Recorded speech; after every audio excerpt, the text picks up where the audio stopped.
Eshonqulovni taklif etamiz. Avvalambor hammaga assalomu alaykum. Hurmatli ustozlar, talabalar, mehmonlar, sizlarni shunday bir fazilatlar yoqda qo'yganimizga juda xursandmiz.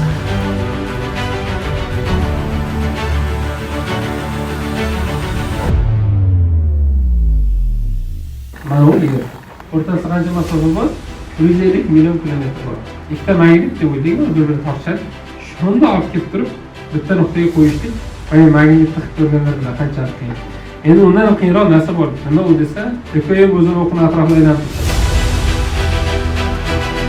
ilmni bir ta'magirlik uchun, ya'ni mashhur bo'lay, mansabdor bo'lay, pul topay, shu maqsadi yo'lida ishlatadigan bo'lsa, kimdir o'zini ham, uni orqasidan ergashgan odamlarni ham gumroh qildi deydi.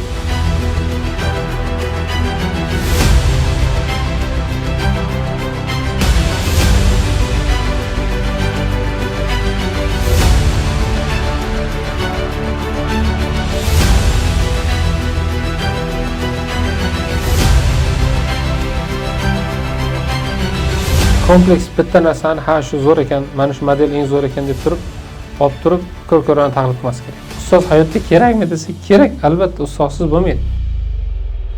Avvaliy to ko'zingiz ochilguncha bir yo'lda o'zingiz mustaqil harakat qilaman deganingizgacha ustoz kerak bo'ladi. O'zi aslida qalb ko'zi ochiq bo'lsa, qayerga qarab aniq ketayotganini bilsa, maqsadiga juda tez erishadi.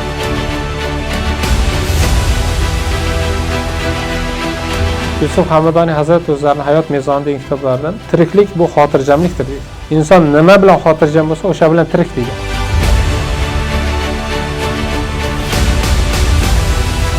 Yomon yo'lni ko'rsatgan bo'lsa, imkoniyat o'laroq, uni atrofida 9 ta shunaqa teng yaxshi yo'llar bo'ladi.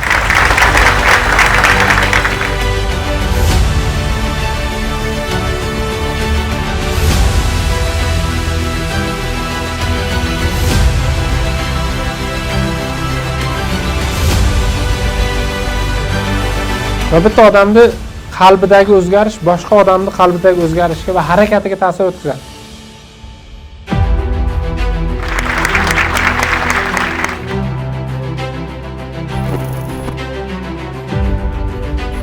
Assalomu alaykum azizlar. Hozirda Tift universitetida ajoyib o'quvchilar bilan go'zal suhbat bo'ldi. Ustozlarimizdan eshitganimiz, gapiruvchi insonning gaplari eshituvchilarning rizqi bo'ladi deb.